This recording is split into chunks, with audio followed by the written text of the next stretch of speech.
Hello. A few years ago, I was in Marseille, France, near the sea, and the taxi ride in from the airport was a long one, and I talked to the cabbie, and my French is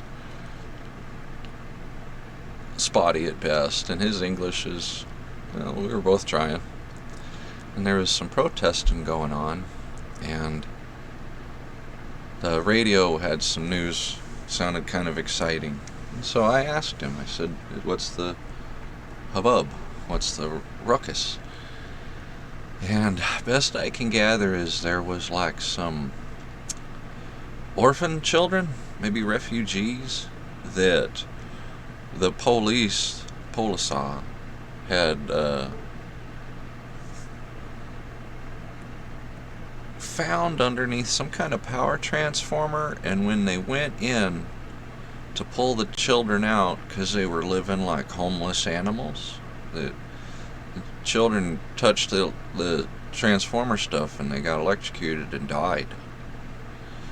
And I don't remember, like, I didn't know the politics of France, and I didn't know the cabbie's politics, so I refrained from offering too much input. But it was sure sad to hear that I think the children weren't even like 10, they were like single digit maybe.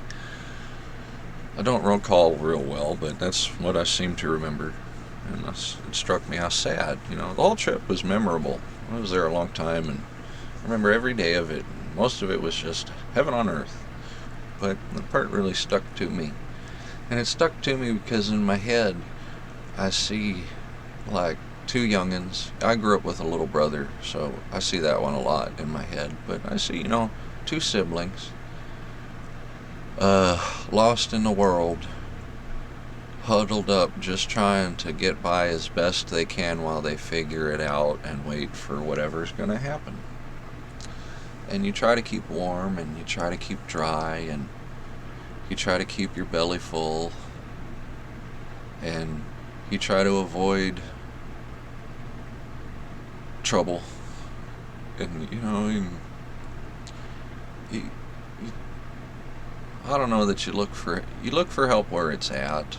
You try not to beg for it, but you do need help, so you see where help's available, and you try. And you don't know about civic engineering and high voltage, and and curfew, and you don't know patrol routes, and like, what are you to know that? You're just a little kid, and when you're with a sibling, half of your world is the person you're with. You're both going through this dream, adventure, nightmare together, and neither one of you fucking knows. So we do our best. I do see people like animals lost in this world a lot, and I think about how reservoir dogs and alley cats and city birds will sleep, lie, or rest or nest next to things that seem warm, but they're giving them radiation or cooking them, and like, what do you say? What do you do? They're out of their natural habitat, doing what they know at their most basic core. Gotta keep dry, keep out the rain, gotta keep warm. This thing here is warm. Yeah, it buzzes, and yeah, it makes a lot of light, but it's warm. And that gets me thinking about our current condition.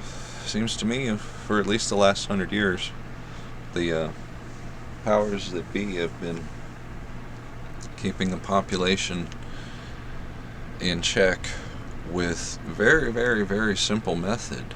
You see, they put metal in our bodies, and then they electrify the metal, and then that produces a whole gamut of bad things. Depends on the metal, depends on the quantities, depends on the electricity. But there's not a whole lot of old books about cancer, but What do you know? They come out with vaccines and radio towers across America, and all of a sudden, cancer's a thing. And then, well, the kids with all these developmental disorders and all this stuff getting fucked up when there's none of this stuff in their history and their genealogy, but, oh, well, they got all their vaxes, and all of a sudden they're fucked for life. They put the metal, this is alchemy, they put the metal into your body, and then they use the electricity, the fire in the air, to heat that metal up. And when you have this foreign, unclean, unhealthy, jagged, liquid, whatever metal in your body, and then it's radiated, you get radiation, poisoning. These metals build up in your pineal, they build up in your organs. This is where Alzheimer's coming from. This is where the lack of impulse control and it's where people's lack of focus, and they're cranking it up everywhere. It wasn't just enough to have radio towers along every highway and in every city, and then TV, and then satellites beaming that shit. And now that, oh, well, we needed everybody to have a phone, a tablet, a watch with a fucking Wi-Fi connection on it. Now, all your food's got to be microwaved. There's microwave emitters in your car. Well, that's not enough. Now we need 5G and 6G. Trump had it right. Warp speed, man. They've been stuffing us full of metal and zapping the metal at their discretion to cause a rainbow of fucking illness on any person, and it's untraceable. They want to get one person, they just target their house. Well, they don't have much metal in them, turn the juice up. They already had a bunch of the shots, this won't take very long at all. We're arguing on the devices that are killing us. Do you see what I'm saying? I'm on my phone shouting at people about how we got to do the Lord's work and all that, and the fucking phone is killing me. The food, the water, they spraying metals everywhere. Chemtrails. We live in a dystopian future where you step outside and there's 5G towers on the ground and on the cars and on the buses and at the gas stations and everywhere, and then the sky is these parallel lines. It seems like every day now. Parallel lines that linger in the sky and fill the atmosphere with particulates from metals. Great. It's in our lungs, it's on our skin, it's in the food around us, it's in our pets. Giving pets cancer, that's fucking shitty. So anyways, we seek keeping warm, and we instinctively want to stay out of the rain. What's wrong with that? Well, our commercial, corporate, capitalist, whatever fucking system has made us all lost in the wilderness. We're all taught, bred, indoctrinated to be wary of the monster in the forest and stick close to the group and stick close to the electric campfire. And these soft men making shitty times, people are realizing we're in the wilderness. Like, I'm not making so much a metaphor. Like, I really believe we're in the wilderness, that I'm in the wasteland.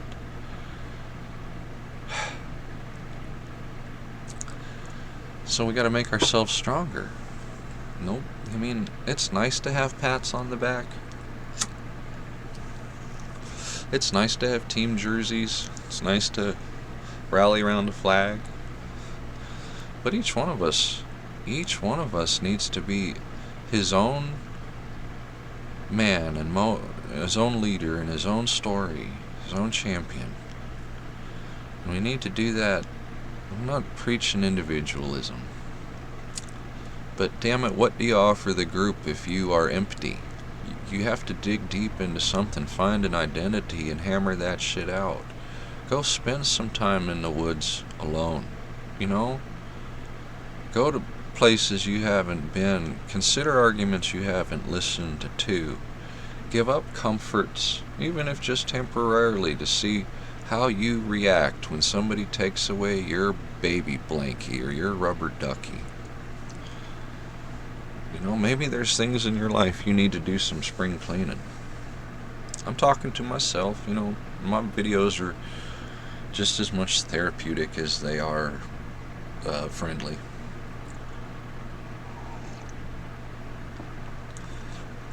But people are those lost pack dogs and the reservation dogs and the alley cats and the pigeons and the towers. That's what people have become all around this shitty sicko metropolis.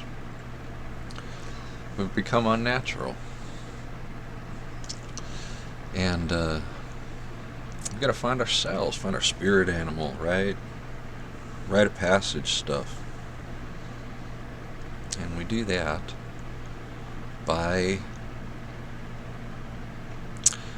sitting still, clearing out your mind, focusing on your principles and your faith, trying to clear and pop all the bubbles so that you're focused on what is most important in life, and then ask yourself if you're a champion of that. You know, like, I can talk all day about how Betty Page comics are the greatest thing that ever. Well, what do? Do I collect them? Do I want to meet her? Well, the greatest thing in my world is my Lord and Savior. So how do I act around that? And I tell you what, if it's clear as day that all of my actions, all of my inspirations, all of my endeavors, all of my decisions are based off of me reconciling my life with the teachings of Christ and following principles that I believe that Christ laid down, then I'm a grizzly bear in the wilderness. I'm very warm. I'm very well fed. I don't have any fear of anything creeping in the dark. And if I didn't have those things, I'd be a scared little kid. So yeah, it's perfectly natural for me, for you to seek the warmth, but once you realize that the warmth, the light that we've been following, the voice that we've been listening to, the eye that we've been, naked in front of, that they're all unnatural, then you'll seek the natural, and you'll be better for it. It's a more precious life.